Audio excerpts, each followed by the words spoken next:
Hi, Brad.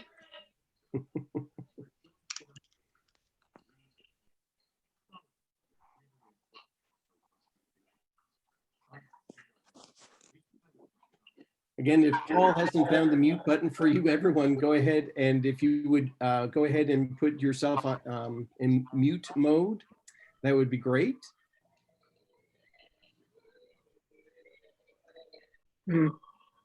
Paul, you think okay now? All right. Well, I'm Brett Webb-Mitchell. I am the organizing pastor of Community of Pilgrims, Presbyterian. So, Brett, can you unmute yourself? Here we go again. Right. Yeah. Got it. I got muted as well this time. I'm Brett Webb-Mitchell. I am the organizing pastor of Community of Pilgrims Presbyterian Fellowship, which meets in Northeast Portland in a pre-COVID period of time. I'm also a member of the Committee on Representation, and it was the Community of Representation that came up with this idea that was batted around by both the Presbyterian Leadership Commission, that we needed to come up with a response or a way to frame the issues that are going on in the Pacific Northwest in regards to Black Lives Matter and what's going on in the cities of Portland, Eugene, Salem, all the way to Yachats, Medford, Klamath Falls, Bend. And so we have this wonderful opportunity to gather together tonight. And the idea was that when we were starting to put the format of this night together, we thought if we got around 20 people, we would have a smashing success and just be thrilled with that. Because we know that people are giving up an evening and have a real desire and hope of ways of addressing the issues that are facing us in not only the Pacific Northwest, but as a country as a whole. Well, tonight we have over 140, between 140 to 150 people who have signed up.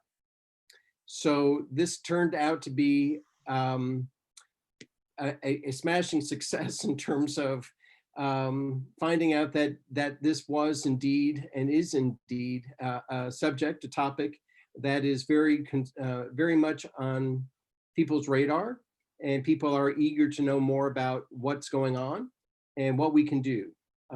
So I want to thank you all for committing yourself to the next hour and a half of being with us and joining us in this discussion.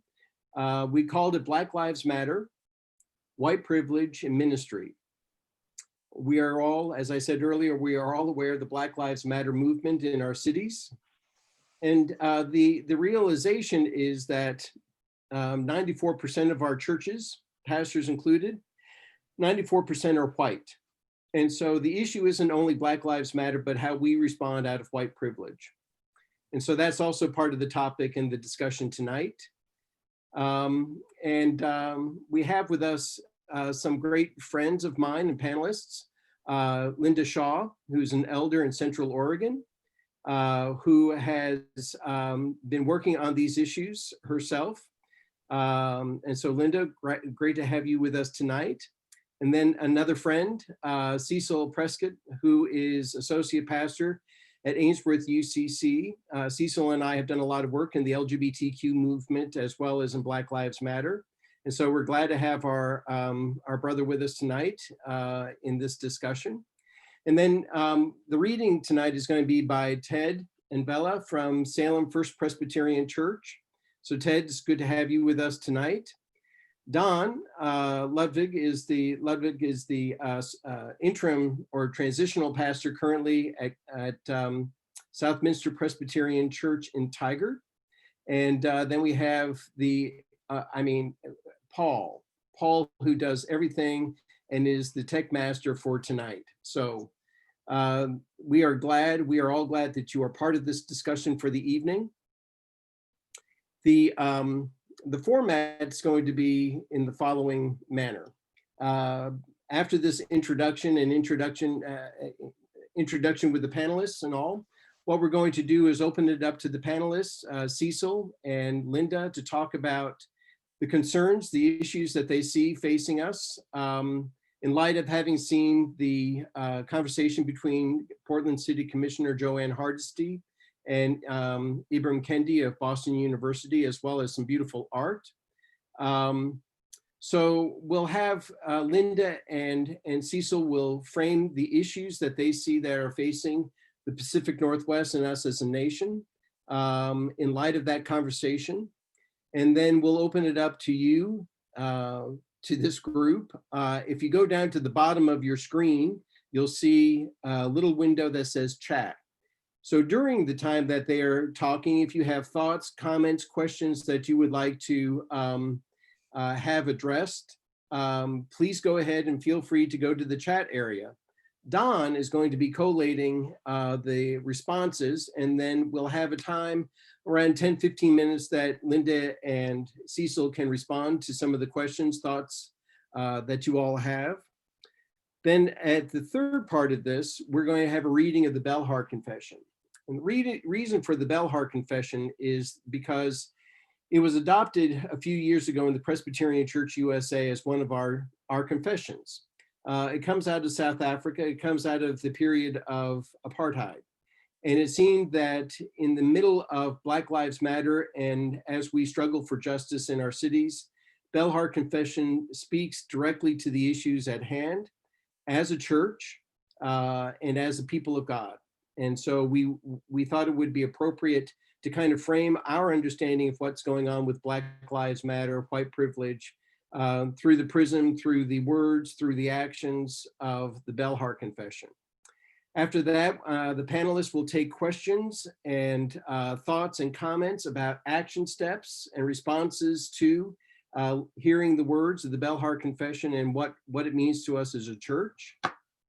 And then we'll go ahead and wrap it up so that to be good to our time commitment, we will all be able to close up at 8:30. But I also want to point out that this is probably the beginning of a discussion, not the end of a discussion. This is the beginning of us trying to figure out what's going on and what can be our response as followers of Jesus, as people of God, as ones who in which the Spirit is truly causing a stir in our hearts, minds, and bodies on the issues of justice, not only here in the Pacific Northwest, but in this country and in the world at large. So again, there's a chat button down below. This is being recorded tonight. So there's no need to keep notes unless you want to, but we will have it, gathered together. And yeah, so we'll answer any other questions that we have along the way, but let me go ahead and begin with a prayer. And it's going to be a reading from James Cone's book, God of the Oppressed, pages 13 and 14. James Cone writes, I respect what happened at Nicaea and the theological input of the church fathers on Christology, but that source alone is inadequate for finding out the meaning of Black folks' Jesus. It's all right to say, as did Athanasius, that the Son is homoousia, one substance with the Father, especially if one has a taste for Greek philosophy and a feel for the importance of intellectual distinctions. And I don't want to minimize or detract from the significance of Athanasius' assertion for faith of one iota. The homoousia question is not a Black question. Blacks don't ask whether Jesus is one with the Father or divine and human, though the orthodox formulations are implied in their language. They ask whether Jesus is walking with them, whether they can call him up on the telephone of prayer and tell him all about their troubles.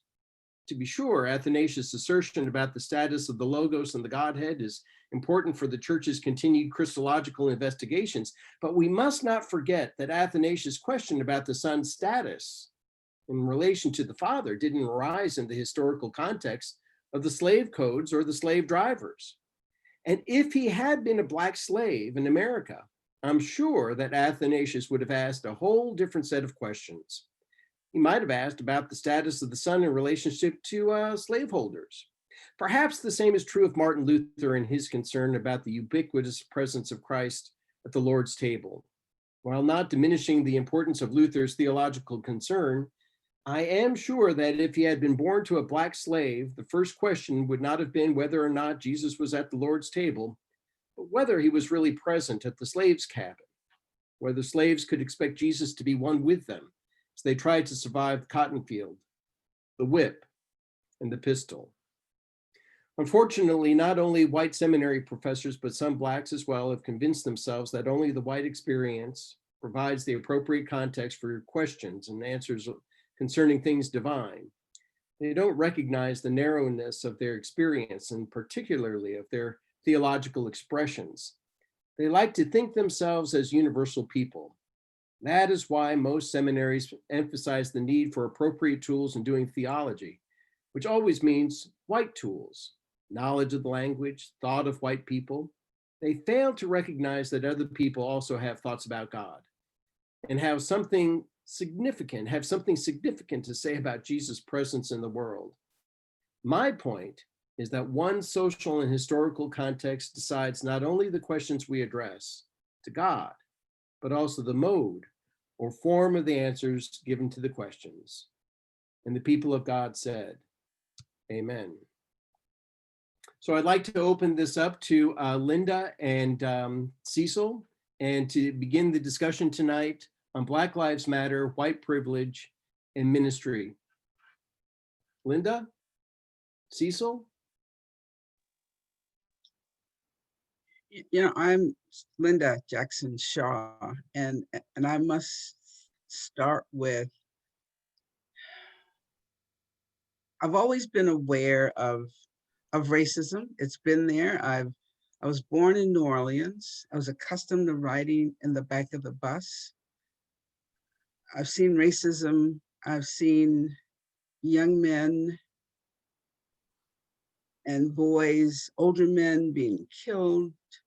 I've read the stories, but I think something happened to me when I saw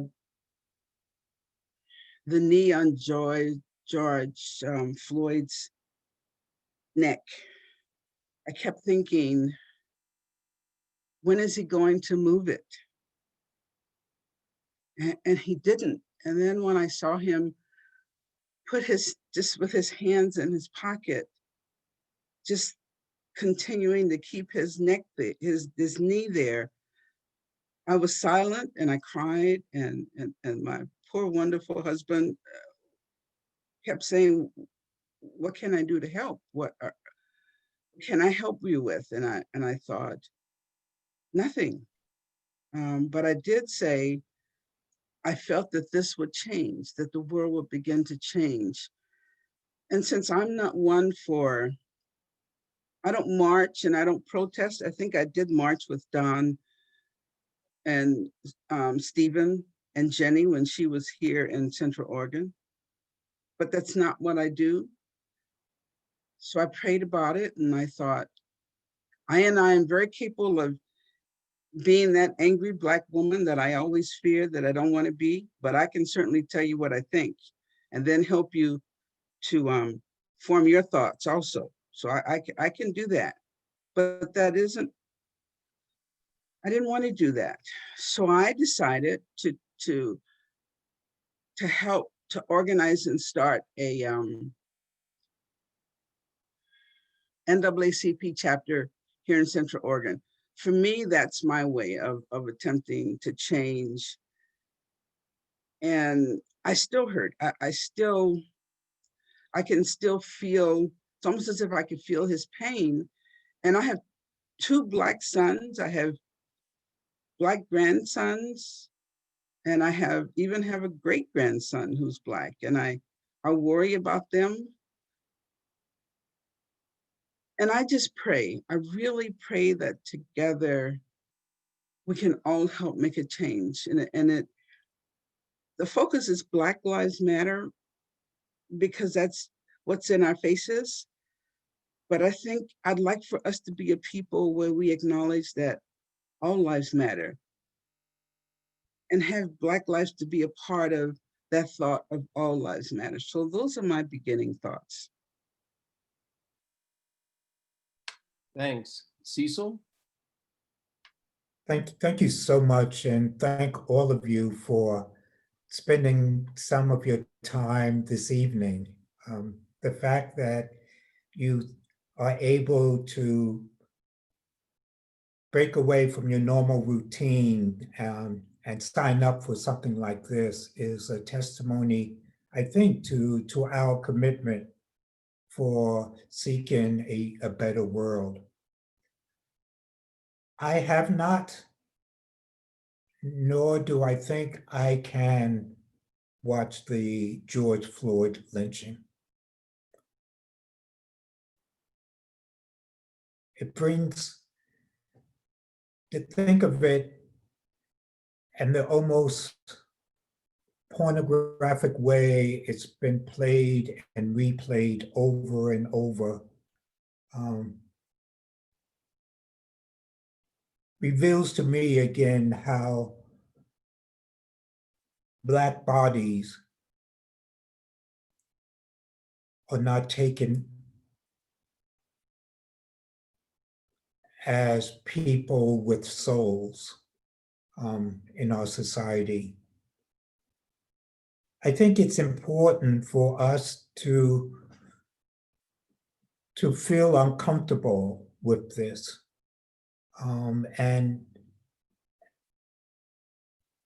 And ask the question, when will this ever end? Can this ever end? I know that many of you have been in the battlefield for justice for years and decades.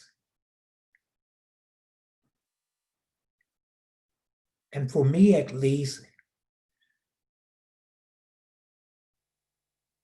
it becomes really difficult. And what gives me courage and possibility to struggle on are two things. One, and I appreciate Brett reading the passage from James Cone. One thing that gives me courage and strength is the courage and strength of my ancestors.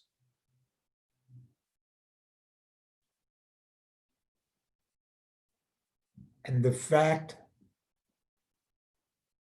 that they managed in the midst of all to struggle on. So I hear the words of my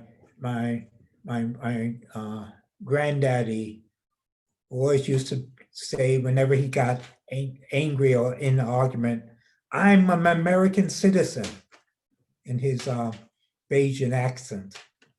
And the other thing that gives me courage is what we witness throughout our nations these past several months. And that is young people standing up and making a commitment not only to march, but to organize. And that gives me hope and courage of what may be. So I rely on the strength of my ancestors, our ancestors, for strength and wisdom, and trust in the possibility of the vigor and the vision of young people as we continue on this struggle. So I look forward to our conversation this evening as we share together with one another what it is that we see and what it is that we hope that we can accomplish. Thank you. We asked everyone to, as you signed up for this, to also take a moment to give an hour and a half of your day to watching a presentation that was collected by Human Solution.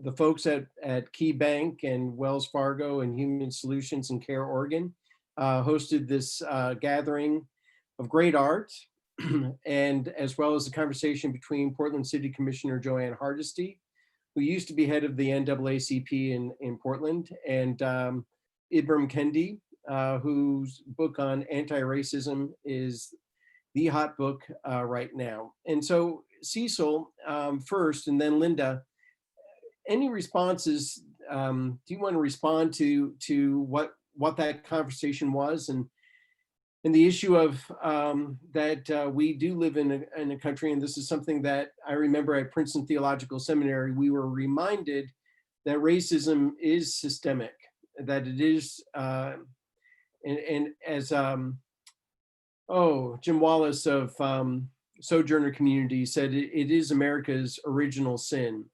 So can you respond to and frame what you heard going on in the conversation between Joanne and Ibram Kendi?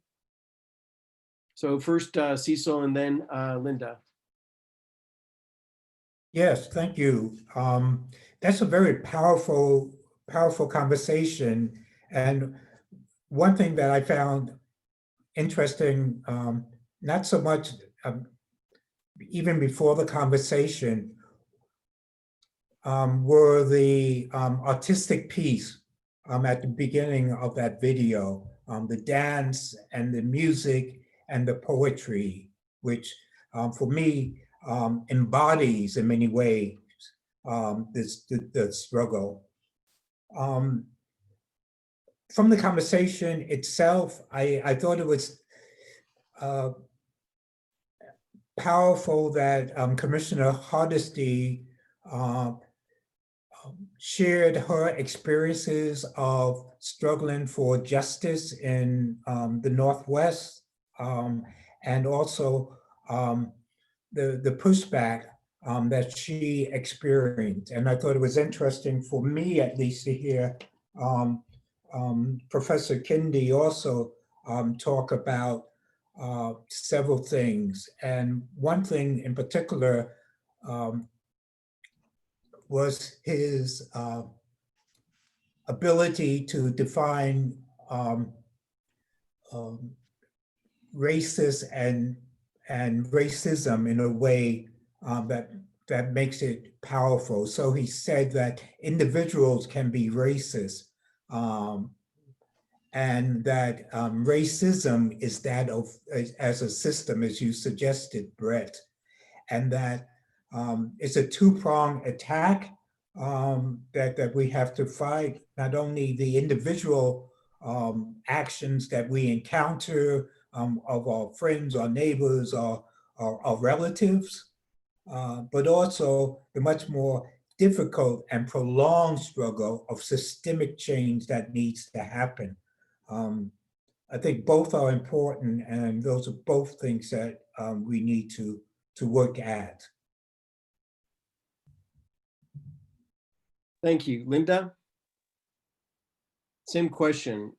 So yeah, I think for me, as I view the entire video, I think 3 times. The first time I sort of just glanced, and then I viewed it again, and I just returned back from the Bay Area today, and Don and I looked at it again. I think for me, the art form is what I realized that I'm missing in worship. So for me, I certainly don't like the pandemic and not being able to leave home to worship, but I have enjoyed being able to see all of the different worship services. I think I looked at about 3 different worship services on Sunday. And I realized that I missed the connection with the art, I miss seeing my Black folks. I mean, I miss, everyone that I see, with the exception of a few people, is white. And I realized that I missed that when I saw those artists, and I thought, yeah, I missed the spoken word, I missed the dance, the music. And so that for me was a connecting point. And I think listening to both the speakers tonight, Professor Kendi and what was her the console person, just how she struggled to get to that position. She is one of the people that was there with the struggle, and sometimes the person that's in the midst of the struggle doesn't make it to the top, to the front, where they can really help. They're kind of in the back. So that was encouraging to see her. And I'm usually not one for having conversation and discussion, but I think that I could have conversation about Professor Kendi's book. I did download it, haven't had a chance to really read it. I need to read it and let it just get in my soul. So I need to understand more of the races and the racism. I thought I knew, but I realized that I'd like to have more discussion about that. So those were my thoughts about their conversation.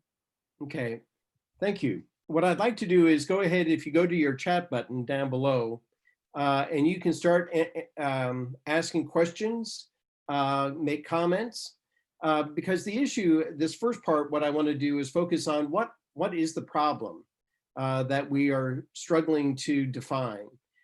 This last week in Philadelphia, there was another shooting of another young Black man.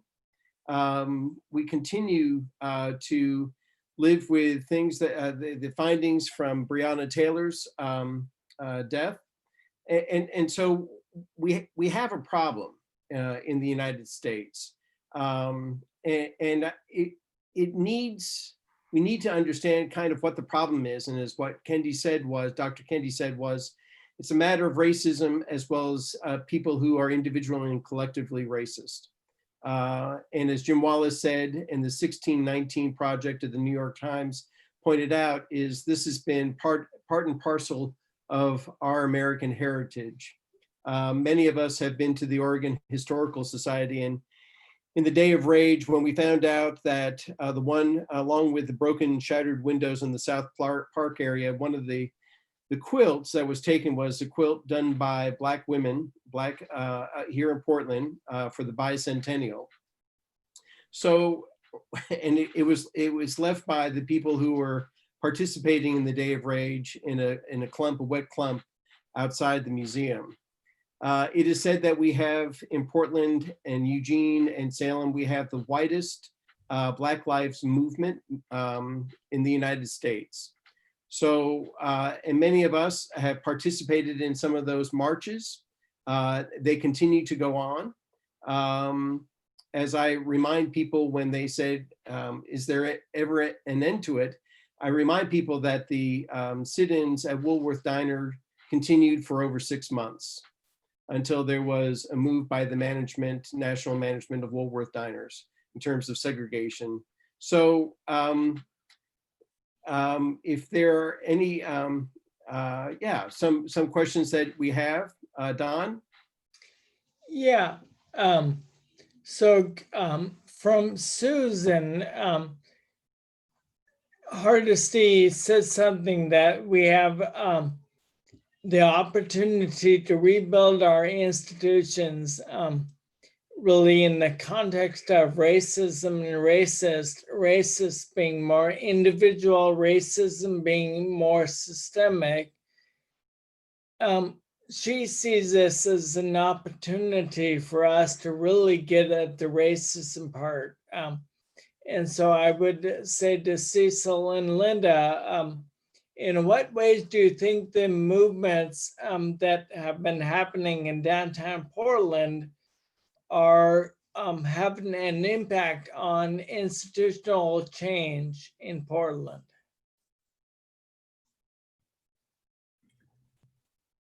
You know, it's really interesting, in speaking just of Portland itself, those street protests, continues on. They have evolved over the past several months and over the past several weeks. And what we've seen is the same things we saw in movements in the past, and in the go back to the 50s and the 60s and the civil rights movements, which Brett just referenced, in terms of the need to have that outside pressure of demonstrators to push the establishment to begin to make some change. And you have to maintain the pressure. One thing that we've seen in Portland just in the last day, there was this Commissioner Hardesty had a proposal to cut the police budget some more and to shift that to programs which address homelessness and mental health and other issues. And she was unable to move forward with that, which reminds me that we still, because three of the council people did not want to go forward with that. I will say it's 2 white men and 1 council person who's retiring. But it's just a reminder is that you just have to continue the pressure. And as was just said before, although she's been, marching in the streets and for the last 30 years, even though she's in the center of power right now, she continues to need people to push and agitate on the outside so she can help pressure the institution to make slow changes. And Linda? I struggled to understand the ways of protest. I struggled to understand that. I certainly understand the anger. I also struggled to understand the destruction that I see, and I'm beginning to understand more now how other groups come in when the protest starts with one group, and then there's another group that comes in and takes it over and turns it into something else. So I'm looking at all of that, and because I don't protest like that, I think for me, what would work is to be in position of power. Several things that I've always felt, even though Presbyterians are not as lively as I certainly would like for us to be, but I love being a Presbyterian. I love the theology. I love being able to express myself on many different levels, especially on the Presbyterian level and also on the national level. I think working to change the laws, working on the inside, now that I know that's really difficult. I remember when I was a general contractor, that was difficult with working with all the white men, having to fight them daily.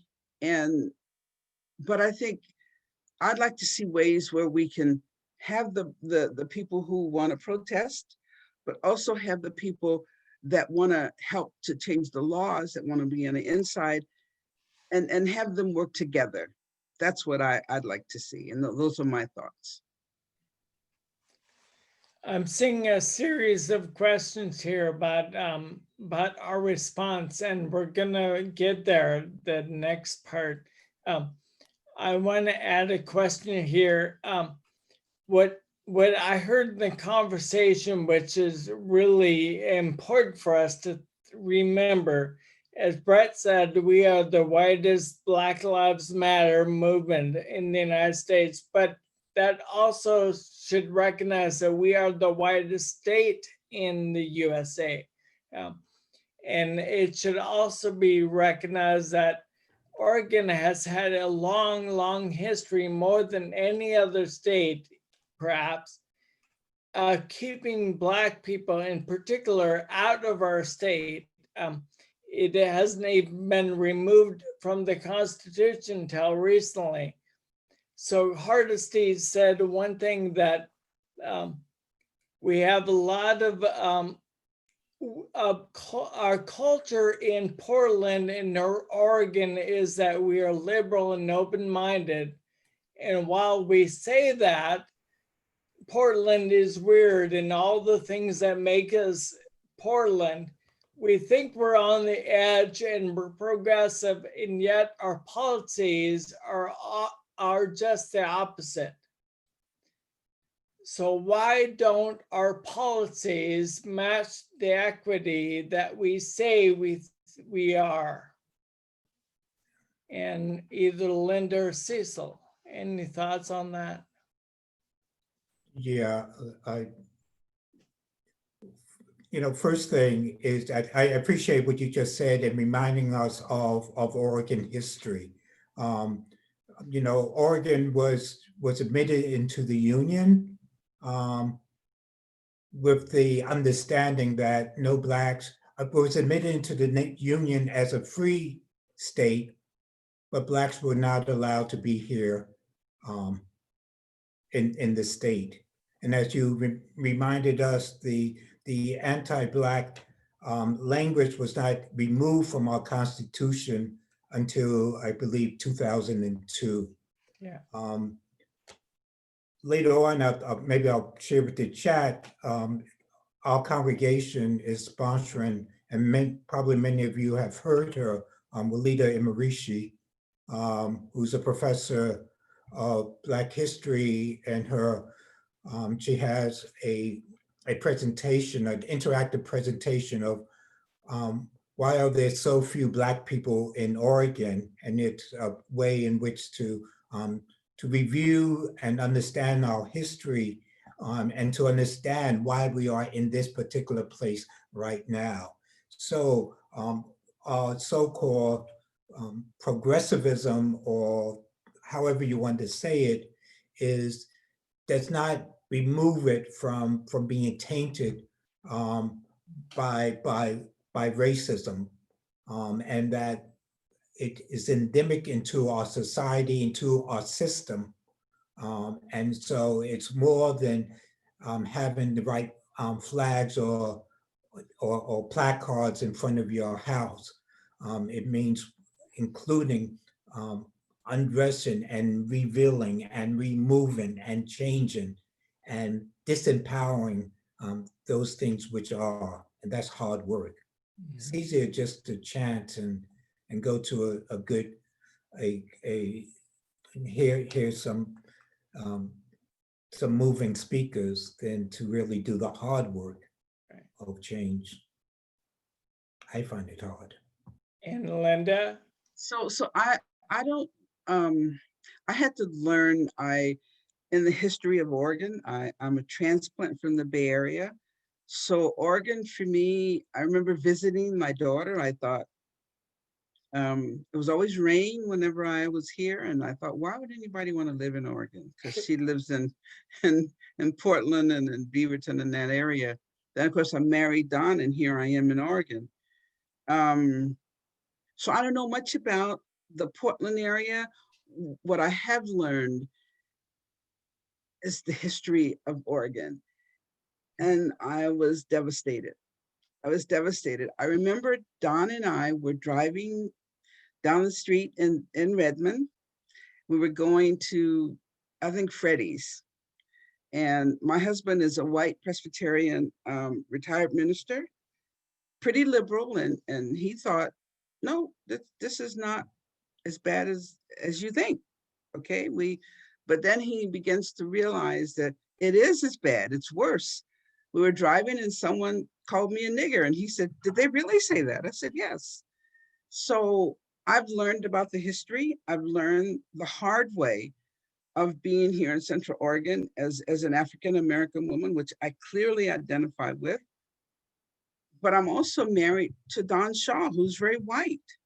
So together we look at the history and we learn and he learns.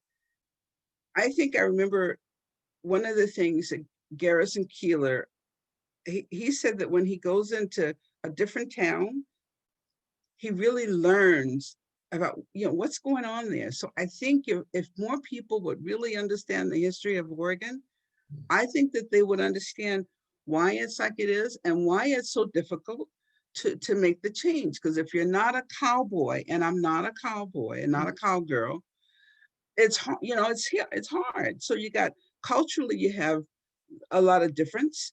And then you bring in this racial piece, it's like, it's just very difficult. And it's gonna take a lot of time and a lot of work. And I think it's gonna take the church. If the church doesn't do it, I don't know who's gonna do it. I think it's our job to do it. Don, one more question. Okay, well, I have 3 here that are around the same topic. Well, a lot more. So how about we talk about white privilege and what can we do to be an ally? And I heard a comment about how churches need to be more vocal in the pulpit, but also a comment, really, what can white people do in order to be an ally? I heard Joanne Hardesty said that that in some places they're perhaps requiring white people to go through like 3 months of training in order to really understand the issues. Well, most white people don't have that time. So how can we, and we'll start with you, Linda, as a white person, 94% of our people in church in Oregon in Peace USA are white. What can we do individually to be more of an ally? You know, I was hoping that you start with Cecil, Okay. so that I could listen to what he had to say and maybe tone mine down a little bit. I struggle with having to teach white people about the lives of Black people, because we're all different. I remember someone asked me once, why don't you guys vote? I said, I don't know. I'm one person. So I can't be expected to speak for all Black people. I certainly, there are times when I can't even speak for myself. So for me to try and say that white people have to spend 6 months learning, I've had a lifetime living with this. This has been my entire life. I think for me, one of the things that helps me when I speak with other people of color, because their struggle is certainly different from mine. I am on the board of an organization called INCO. So we have a presentation on Saturday of stories from people in the community, people of color who have grown up in Central Oregon. And listen, I just don't think we listen enough to each other. I think when I find someone that really listens, I can share, but I don't want someone to sit at my knee and say, tell me how it is to be Black. I'm offended by that. I am absolutely offended. And I am not into punishing white folks. That's not what I want to do. I think listening and learning together, and maybe you can talk to Don. I mean, he lives with me every single day. And I am the same Black person that you guys see here. I'm the same Black person that Brett has met. I'm the same Black person that talks openly to Paul. Paul is my very dear friend. He's probably heard more stuff than he wanted to hear at times. But listen, That's what I would say. I don't have the magic answer. All right, listen. And Linda, follow-up question for you. Okay. You said Presbyterians are not as lively as you would like them to be. What exactly do you mean by that? You know, the music I miss, because culturally, you know, my soul is Black. Culturally, I like the music. I like the dancing. I like the praising. I like I like all of it. I'd like to have things more lively. Now, I must admit, on Sundays, I look at several different preachers, and each of them touch my soul in a different way, and they're not all Black. But I find that I do need, I need that more than I thought. I need to be able to connect to my culture and who I am as an African-American woman. And Presbyterians, the spirit may be there, but I need to feel the spirit in a different way. And I don't, that's a deeper question, Karen. I saw that Karen is also my friend. I'd like to have a little bit, things a little livelier. And I think if I had my way, I would create a service that is more intercultural. I'm working on that also. That's more intercultural and not just one. So I just need more liveliness. My gospel, I mean, Don can tell you how I put the music on and I dance around, and I can't even dance, but I dance around the living room. That's the best I can answer that for you. And Cecil, any words about how white people can be allies?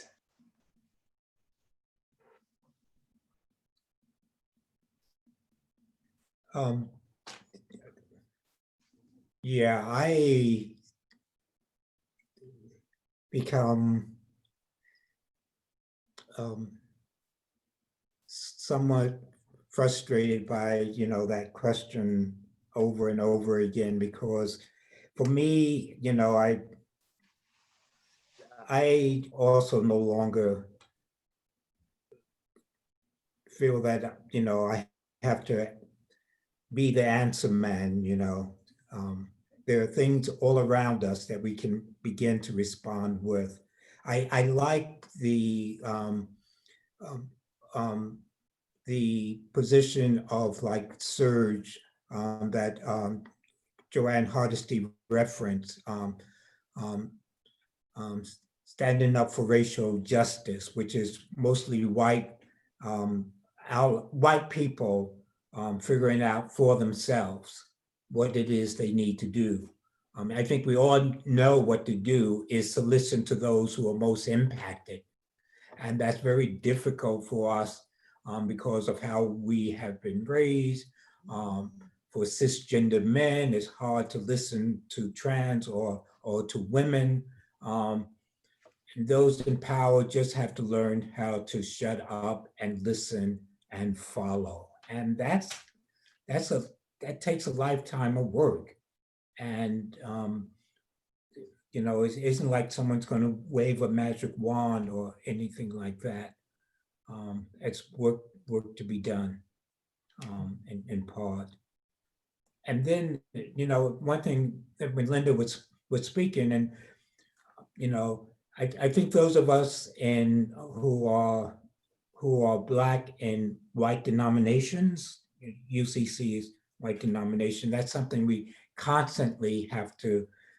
We talk among ourselves about what it's like and missing the culture and stuff. And personally, what I've realized in the last few months is that I am most energized, or not that I realized, I always knew this, but especially in tragic moments that we've been going through the last few months. And I'm also talking not only about racial justice, but about COVID and how it's impact people, Black people and brown people much more for a whole lot of reason. I missed the opportunity of getting together with my people, mourning together and crying together, holding one another, sharing in music and in food and things like that. And what I long for is that ability to be with people in my culture. And that's what feeds me individually. Thanks. But I think I peered off from the initial questions. Thanks. I want to go ahead and make a turn now, a pivot, and that is with the Belhar Confession. In the Presbyterian Church a few years ago, we adopted it as one of our confessions and creeds. As good old Presbyterian polity and classes would teach us, our Constitution is made up both of the Book of Order, but also our confessions and creeds. Belhar Confession came from South Africa and through the apartheid movement. It was a response of helping the church in South Africa to go forward. Alan Bozak was one of the main writers of it. I had the privilege of taking class under Alan Bozak when I was at Princeton, and apartheid was roaring away in South Africa at the time. And so what I thought would be appropriate, we have in our confessions and creeds the Confession of 67, which also speaks to the heartache of racism in America in 1967. And I would have liked to have thought that we were a little bit more advanced since 1967, but there we have it. And so what I've asked is Ted, instead of trying to have all 140 people do a mass reading of it, I've asked Ted and Bella of Salem First Presbyterian Church to read section 3 and 4, because I think that it both is a testament to, for us to understand what we've done, what we are doing wrong, but it's also a testament to how our God is moving us forward to be people of reconciliation, not only of the races, but also in terms of gender, of sexual orientation, of class, of ableism, and all. So I'm going to ask Ted to go ahead and read that, and then ask, would like to have Cecil and Linda just kind of start the conversation of how that confession helps frame our way of going forward.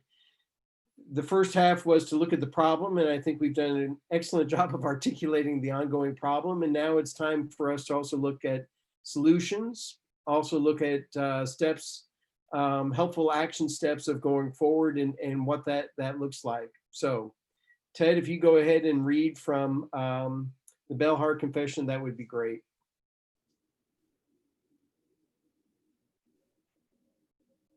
All right. I'll be reading section 3 and 4. All comments. We believe that God has entrusted the church with a message of reconciliation in and through Jesus Christ, that the church is called to be the salt of the earth and the light of the world, that the church is called blessed because it is a peacemaker, that the church is witness both by word and by deed to the new heaven and the new earth in which righteousness dwells, that God's life-giving word and spirit has conquered the powers of sin and death, and therefore also of irreconciliation and hatred, bitterness and enmity, that God's life-giving word and spirit will enable the church to live in a new obedience, which can open new possibilities of life for society and the world. That the credibility of this message is seriously affected and its beneficial work obstructed when it is proclaimed in a land which professes to be Christian, but in which the enforced separation of people on a racial basis promotes and perpetuates alienation, hatred, and enmity. that any teaching which attempts to legitimate such forced separation by appeal to the gospel and is not prepared to venture on the record of obedience and reconciliation, or rather, out of prejudice, fear, selfishness, and unbelief, denies in advance the reconciling power of the gospel, must be considered ideology and false doctrine.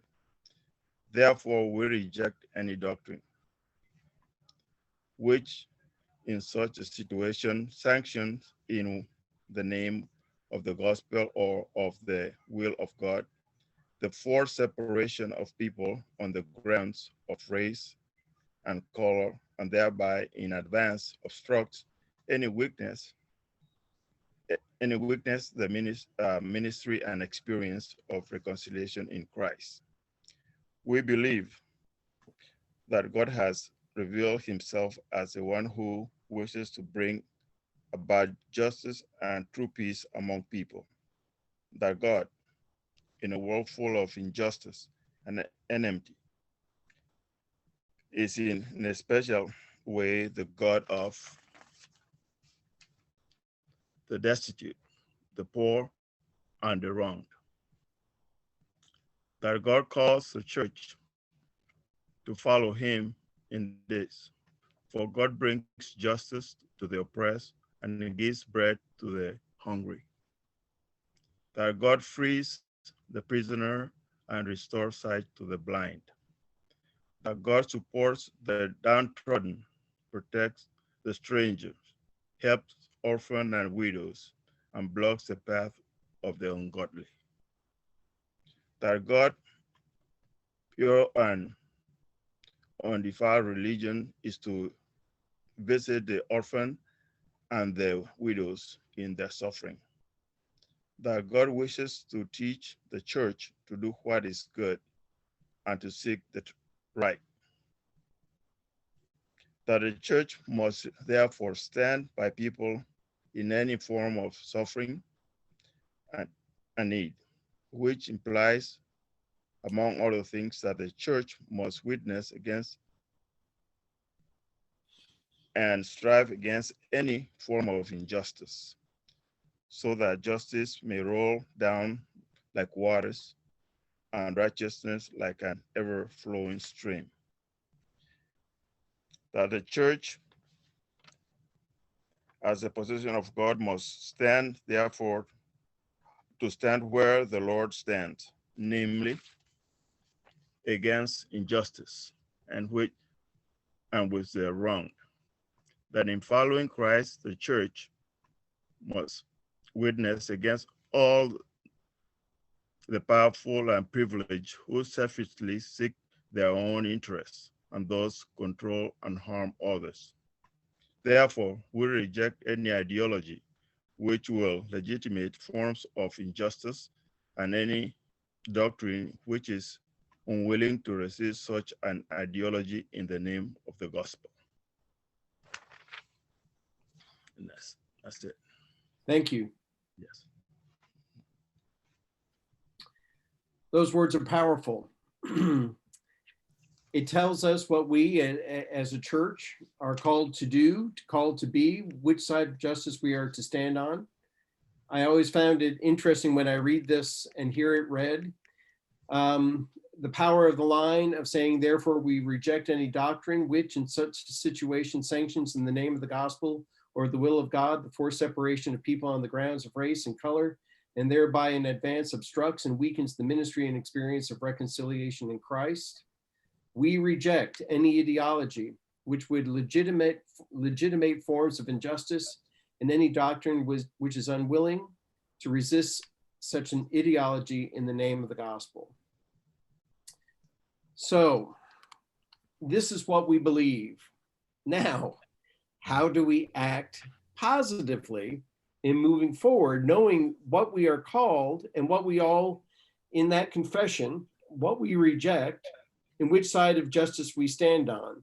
So what I'm hoping we do in this second half of the evening for the next 30 minutes is speak to Well, I'd both like to get from Cecil and Linda your response to the Belhar Confession and the power of the Belhar Confession, but also what I'm hoping that we will do as a group is spend some time talking about next action steps. Where do we go? What do we do? How do we go forward? Because I want us to, this not only to be an evening of identifying the problem, but also identifying steps that we can participate in our various communities up and down the Presbytery of the Cascades. So Cecil, you first. The Belhar Confession is a powerful statement and an affirmation of who we are.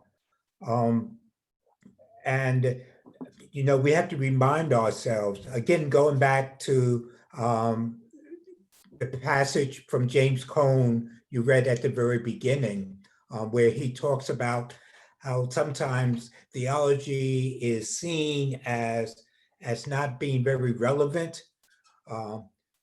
The Belhar Confession came out of the existential struggle for liberation in South Africa, where people were confronted. The church was confronted.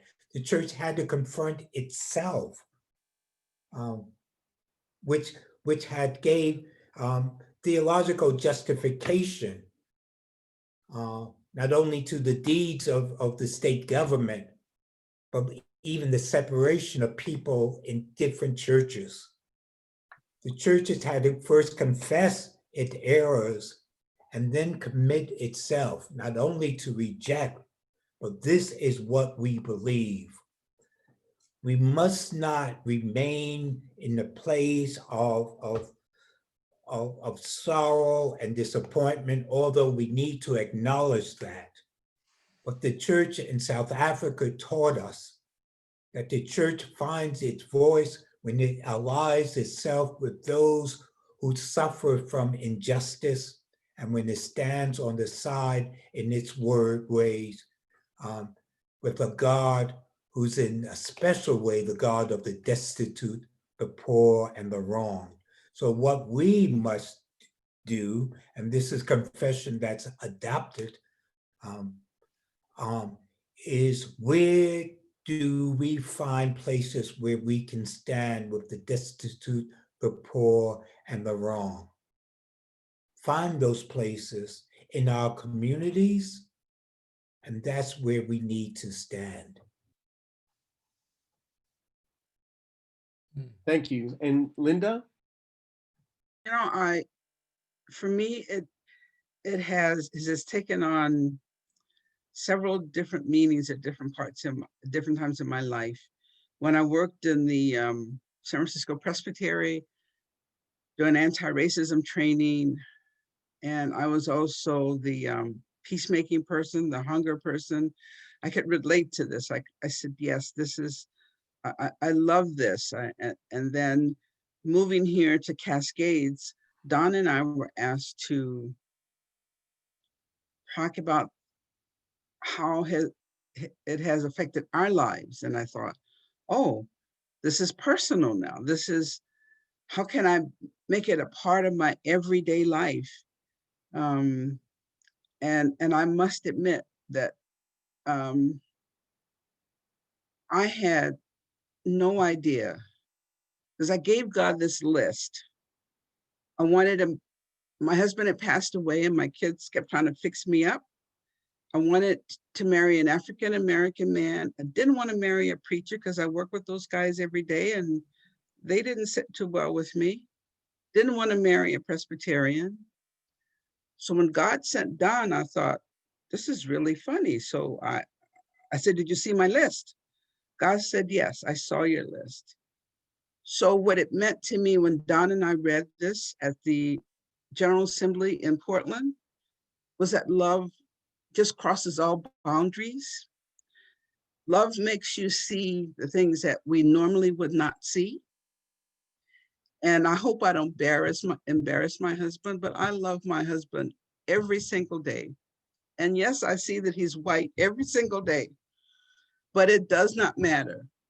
Love crosses all those boundaries. And for me, that's what I got when Don and I read that together, is that we must begin to love each other as God has loved us.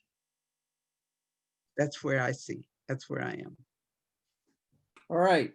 Thank you both for those responses. Now, Don, your job is now to collate and pull together some action steps that you see also coming in. Cecil and Linda, feel free to respond.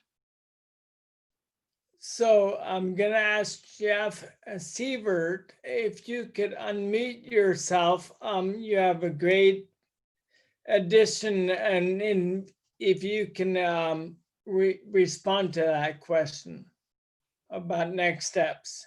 So Jeff. Thank you, Don. I was just thinking that if, since racism is a structural or systemic problem, maybe we use a community organizing process to identify particular pressure points in the system or the structure and organize around those across denominational and institutional lines. So if, I don't even know what it would be, but what, so we needed to get that language out of the Constitution. That was a point. What are the other points? If there's still redlining going on, that would be a point to organize around. What are the points in the system or in the structure that need to change, and plan to change them? That's all. That's all there is to it. Yeah, very good. Certainly, we all know how difficult politics can be, and a lot of us that are in churches as ministers or otherwise are not innately involved in the political maneuverings of everything. So it's hard to identify those places. I've heard and somebody say that racism is a white issue. So if that is the case, how can white people become more involved in political maneuvering? Any thoughts on that, Cecil and Linda? I think that's the first recognition, that a beginning point, that racism is a white problem. And what it means, I so appreciate what Jeff said in terms of finding the pressure points, in terms of dismantling and undoing the system, recognizing our power, and where we have the ability to make change. And that's, may differ in every particular community, but we need to recognize who we are, the power we have, and then to recognize that we have to dismantle that which is. And again, I go back to the Belhar Confession, where it came out of church struggle, the church recognition. The colored and Black churches recognize, Reformed church recognizing how the theology had been corrupted and used to justify apartheid. And we too must look with a critical eye, as I think someone, Bob Barnett talks about, makes a comment about how to dismantle our traditional church language, and how it has been used to maintain power over rather than power with those who are oppressed. So, yeah, I think that certainly I can't deny that racism is there.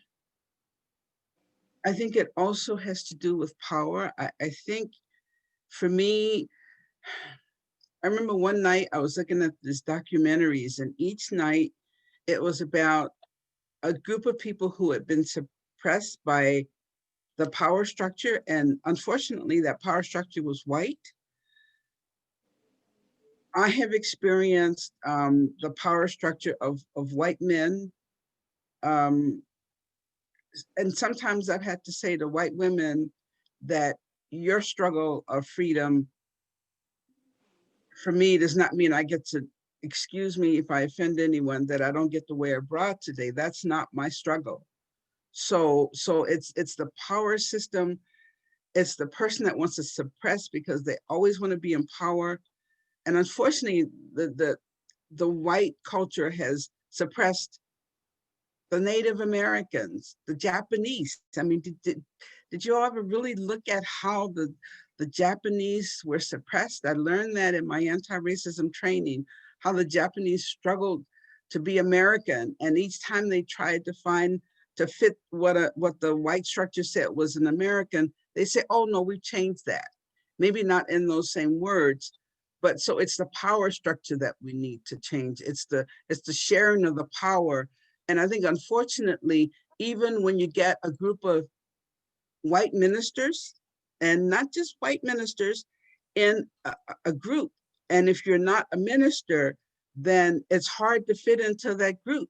So you got to start with this power. Who has the power right now? And unfortunately, the white people have the power. I think sharing that, understanding that you all are not the only ones in the block who's got some brains that can make things happen. Starting there, not to say that there isn't racism. Yes, there's racism, but I think racism, as I have seen it, does not just come from white people being racist to people of color.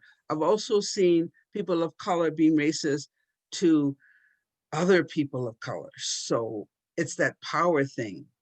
That's my thought. Yeah, if I could add just Yeah. something else about that power thing. I think part of it is recognizing the power we have and the willingness to give it up. That's, people can try to take it away from us, but it'd be a lot easier if we just step back sometime and say no. One thing I find very interesting is I watch the street movement right now, is that,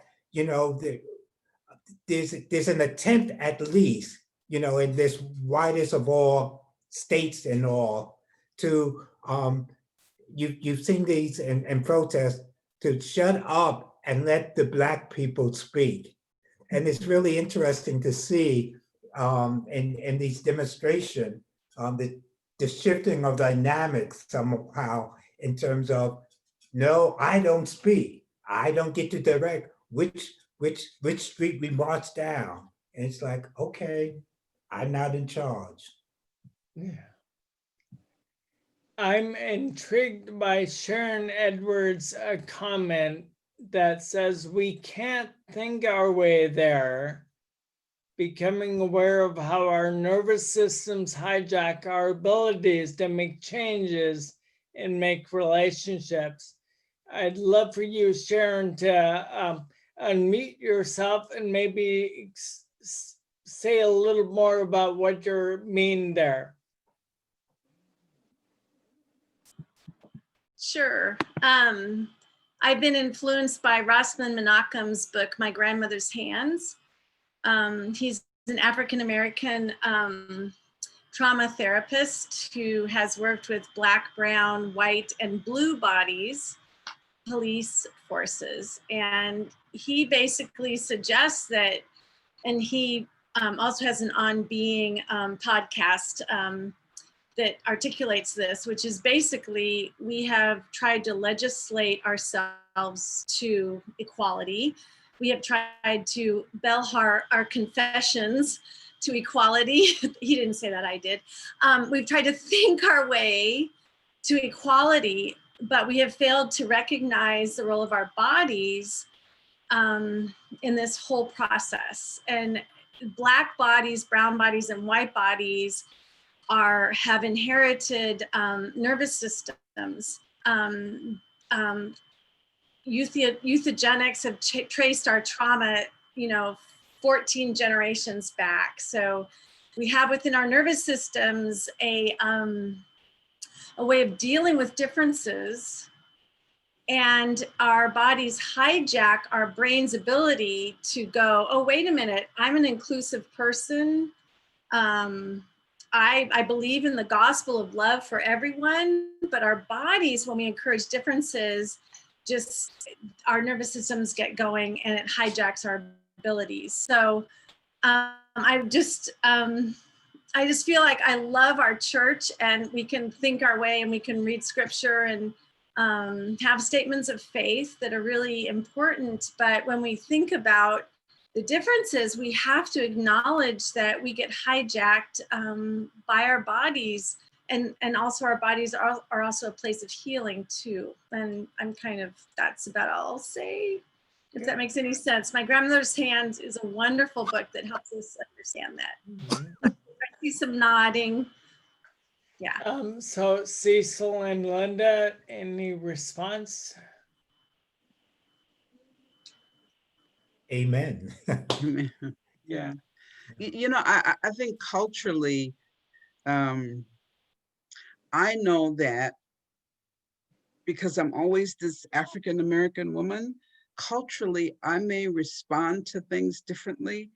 And I'm working with the foster care system right now to understand how culturally, one culture may say something that if you have all white social workers, they may think it's abuse. They don't understand. So culturally, I'm not talking about real abuse. That's because I don't want anybody to get on me about real. I'm not talking about real abuse, but I'm talking about culturally.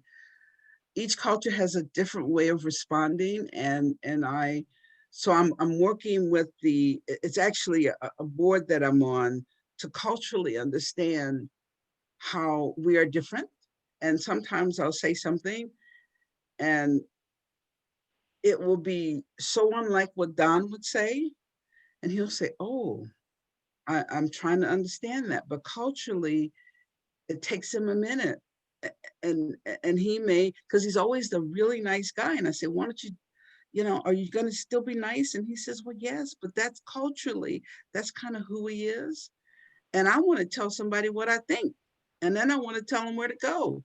So I'm learning from him, let's balance this out a little bit. So culturally, we need to understand that we're all different and we're all to be respected. And then I'll say this last word is I facilitated a NAMI workshop in the Native American community. And I thought it was difficult just normally to get some people to talk. At first they wouldn't talk. And then finally they talked. I understand now their way is to listen. There's that word listen again. And they listened. And then by the end of the session, they were talking so much. They wanted to know, was I going to come back and facilitate another training for them? But they had their way of being a part of this workshop. And they had their way. They wanted to do a prayer, which is not the way NAMI does things, but this was their way. So I think listening and understanding the culture that you're talking to. And there's even different cultures inside of the African-American race. There's even different cultures inside of the white race. So culturally, it's not just a black-white thing. It's understanding where that person comes from.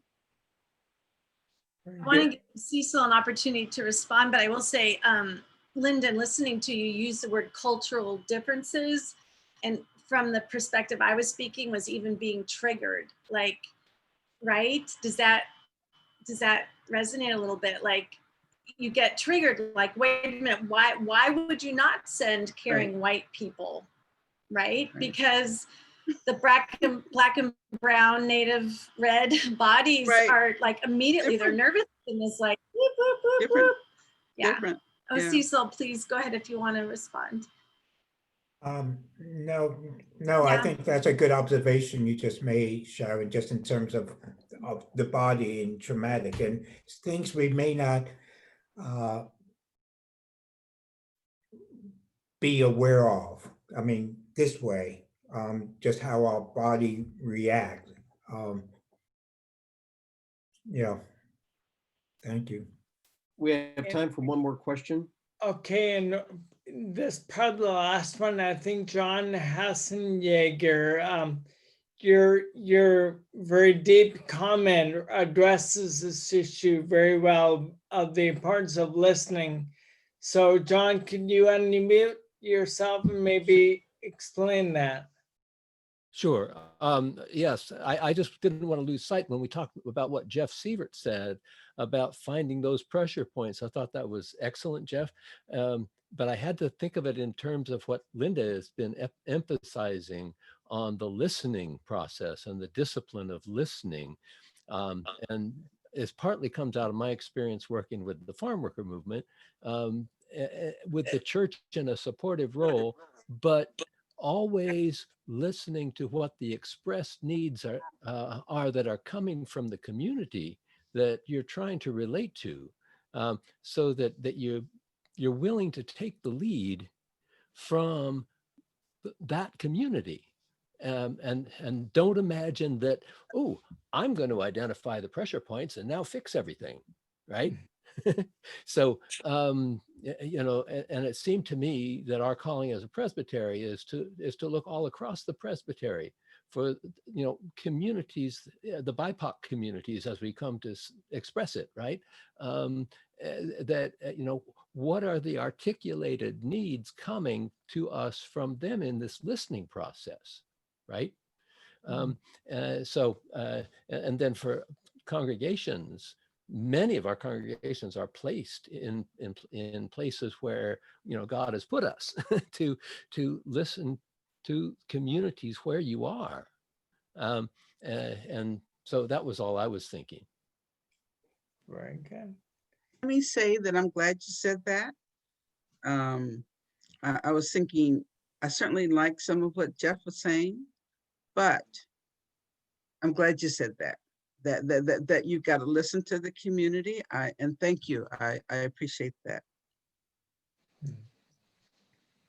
And the next step upon listening is to be willing to follow what they said, to hear them, and to give up power, you know, give up control.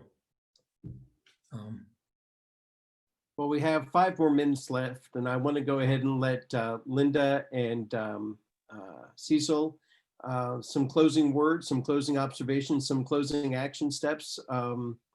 Joint in talking with folks at Ainsworth UCC years ago when I was interim pastor at St. Andrews, and talking to Lynn and Cecil, they said one of the things we could do anytime is show up for a protest and join in.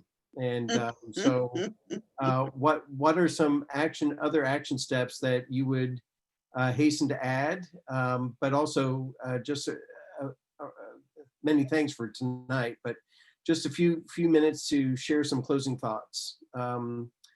Linda, then Cecil.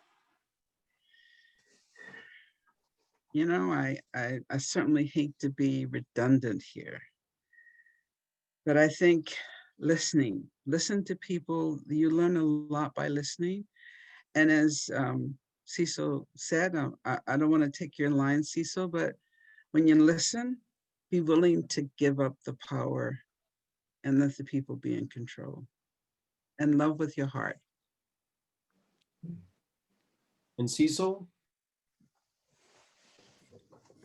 Yeah, I just want to thank all of you for being a part, and to remember to stay in the struggle. It's really hard and it's really difficult, and sometimes we feel like giving up. So I think to again, to repeat what Linda says, to love with your heart, but also to listen. And, you know, there are things in our community all around where people are saying, this is what I need. So let's open up our ears and open up our hearts Have this mind in you, which is yours in Christ Jesus. Well, I want to thank everyone for showing up tonight. A special big thanks to Cecil and Linda. In American Sign Language, the way to thank is this way. So we can see your hands going this way as a thank you. The other line is in American Sign Language, this is amen. So a big thank you and a big amen to Cecil and to Linda and to Don and for Paul for participating and organizing tonight, and to the Committee on Representation. And I want to close the evening tonight with a prayer by Martin Luther King Jr. So let us pray. Thou eternal God, out of whose absolute power and infinite intelligence the whole universe has come into being, we humbly confess that we have not loved thee with our hearts, souls, and minds and bodies, and we have not loved our neighbors as Christ loved us. We have all too often lived by our own selfish impulses rather than by the life of sacrificial love as revealed by Christ. We often give in order to receive. We love our friends and hate our enemies. We go the first mile, but dare not travel the second. We forgive, but dare not forget.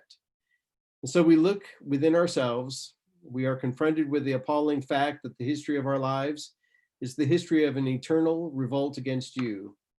But thou, good God, and O God, you have had mercy upon us. So forgive us for what we could have been, but failed to be. Give us the intelligence to know your will. Give us the courage to do your will as we leave this space and this time with one another. Give us the devotion to love your will. In the name and spirit of Jesus, we pray. And all of God's people said, amen. And again, many thanks for everyone for joining us this evening. We look forward to doing something like this again in the future. Good night. All right.